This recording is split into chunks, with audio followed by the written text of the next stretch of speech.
We all have kind of a story about how our life is supposed to be. It comes from a set of life experiences, interpretations.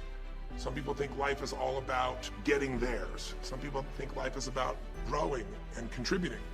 Some people think life is about making judgments. Some people think life is about saving other people's lives. Some people think life is about being successful. Some people think God is the basis of everything, and the way to know God is to go through life in a very specific way with a set of rules, and they follow it. And that's what they believe. Whatever your story is, whatever your blueprint is just another way of saying whatever you believe is how your life is supposed to be, at some level, we either follow that blueprint or we fight it. If we follow it or we fight it, we're going to find that we're going to bump into things in life where life isn't always the same as we expect it to be or think it should be. And that's when we start to experience stress. So in this session of Breakthrough, when you watched this story and you saw Melissa, you saw the conflict between what she desired most and what she feared most. I really believe life is the dance between what you desire most and fear most. That's where you find where we live our life. The dance between what you want most and what you fear most. That's where all that energy is in life. So what does she want? She wants to be famous. She wants to be able to sing and have everyone hear her voice and be able to touch everyone. She wants to contribute. She wants to share her gift. And she definitely wants to be famous and successful. She needs to be closer to her children. And one of the big challenges in life is oftentimes what we want and what we need are two different things. She has 5 boys. They're all extremely young, as I'm sure you saw. And she has a husband. And while they're all supportive of her going on this journey, somewhere along the line, she lost that connection to what was most important. Now, is she a bad person to make bad decisions? No, good people make bad decisions when they get in lousy states, when our ego gets involved, or when we start believing our story. And here was the story she had. Being a mom's important, but the bigger gift God gave me is my singing voice. And once we get seduced into a particular story, and we start to believe it, it takes a hold of our life and it controls all of our choices. And then pretty soon, bad choice on top of bad choice on top of bad choice starts to affect our life. Can you relate? How many times you've made some choices that you wish like hell you would have made a different decision back then, or that no one ever knows the stupid decisions you made? I know I can relate to that. So what I want to talk to you about today for this brief little session is how to break through a crisis. Crises happen, whatever type of crises you go through in your life, and I know you've had many, when we make some choices unconsciously and we get consequences. And we make them unconsciously because we're trying to get what we want. We don't really know what we value most. We don't know what we need. And we find ourselves waking up one day and going, why is my life this way? It's kind of like life is always calling to us to constantly grow and improve. You know, if you're going to look at what's going to make life work, it's really simple. What makes people happy is progress. We're happy when we're progressing. If you're overweight, but you leave today and you say, you know what, this breakthrough thing, what I got out of today for me more than anything else is, I've been stuck waiting for some magical diet, some magical exercise plan, some magical time in the future when I have more time. There is no more time. I don't need to wait for that. I'm just gonna make a decision today to get started. I don't need to go out there and go interview 20 trainers and get online. I don't need somebody to give me a perfect plan. I need just to pick up my shoes and start walking. I need to just get somebody behind me who just goes, run! I don't need to wait for perfection. I'm gonna do something right now. I choose to get fit, I choose to walk, I choose to run, I choose to go join a club. I'm doing it now. A breakthrough happens the moment you make a new choice. And you don't have to wait. You can just get yourself in a new state. Maybe this tape will get you doing, or just have to have a new thought that says, you know what? I made choices in the past. I'm overweight because I chose to eat this and this. I'm not gonna eat it anymore. I'm changing now. You can change your whole life real fast with just a few choices. But if you don't make the right choices, eventually you're gonna face a crisis. Crisis is when you made so many poor choices that sooner or later life shows up, and instead of asking gently for you to change and improve, to grow, to make progress, to be happy, life, when it's a crisis, now demands change. It isn't asking anymore. We borrowed money as a society and we overspent and we talked about changing and we knew we had to change, and now a crisis happens and guess what? Nobody has a choice. The game has changed. And what crisis does is it melts us down. It melts us down so that we can recast our life. We can remold ourselves. And usually on the other side, our life is greater because as we go through that crisis, we have to grow. Everybody wants change, nobody wants to do it. Everybody, I should say, wants progress, but nobody wants to change. Everybody wants their life better, but nobody wants to do the push-ups, the running, have the economic or emotional discipline to make it happen. But if you're watching this right now and you're still with me, some part of you wants more.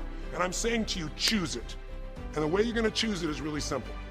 If you're in that crisis, what keeps you in the crisis is probably because you're being reinforced. Most people, they overeat, or they smoke, or they drink, or they yell at people. They keep doing it because they're rewarded. Whatever gets rewarded gets reinforced. Whatever habit or behavior is reinforced becomes a habit, and then pretty soon, do it long enough, it becomes part of your personality, and pretty soon you think it's who you are, and you just keep living that way. I mean, it's easy to see this in other people, right? It's easy to see how messed up they are and how easy they could if they just make some new choices.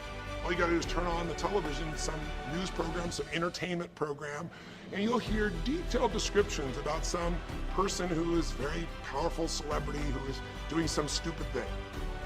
Why do we see all this stuff on television? Why do we hear about every person you can imagine, from Lindsay Lohan to Britney Spears to all the way back to the old days it was Elvis or Michael Jackson or whoever it is that's in the news today in this stage of life in your country as you're watching this?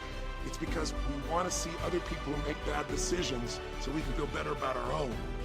But the reason those people don't change, Lindsay Lohan, she's got another DUI, she's putting herself at risk, she's putting other people where she could kill someone.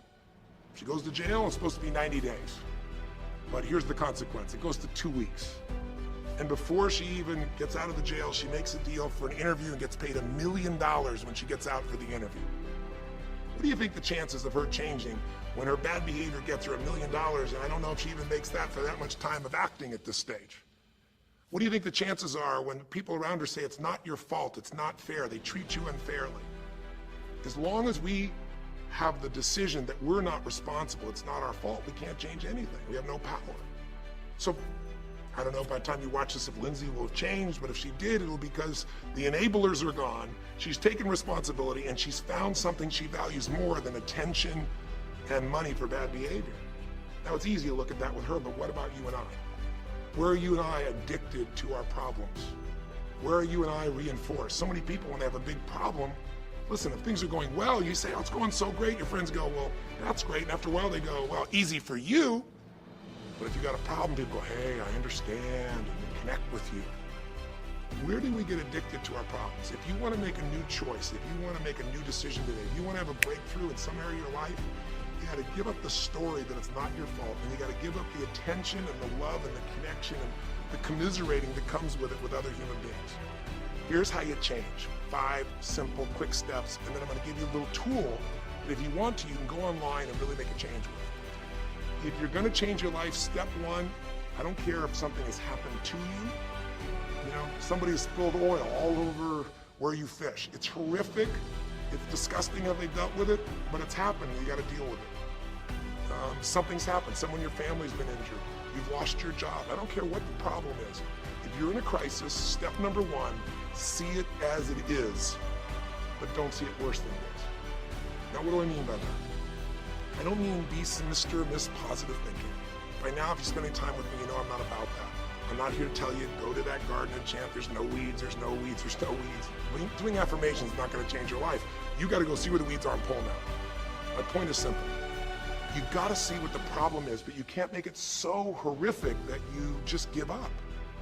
Today, this is the first generation in almost 100 years of Americans who now believe, the majority of Americans now believe, that the quality of life for themselves and their kids in the future is going to be worse than the past. They have, in other words, nothing to look forward to. 63% of the US as of today. Wow. When you start thinking there is no future, you go into what we call learned helplessness, a place where you just kind of give up. And if you get to that place of giving up, then you have no power over your life. That's when people get depressed. That's when people do crazy, stupid things. That's when people want to turn to drugs or alcohol or sometimes suicide or just total frustration and anger, and their life starts to do the opposite of a breakthrough. It becomes completely stuck and in pain or in ongoing suffering. If you and I are going to break out of that, we got to see it as it is. We're not here to be positive thinking people. You got to see what's really going on. But If you're overweight, you can't say to yourself, well, I'm big boned. That's not why you're overweight. You're overweight because you don't work out, you eat certain things, you eat Cheetos all day long, watching TV. I don't know what it is you do, but I know it's not just because you're big boned. You don't want to make it so it's outside your control or you can't change it. So see it as it is, but don't see it worse than it is so that you have no reason to try. Does that make sense? That's the first step. Step 2, get to the real truth and deal with it.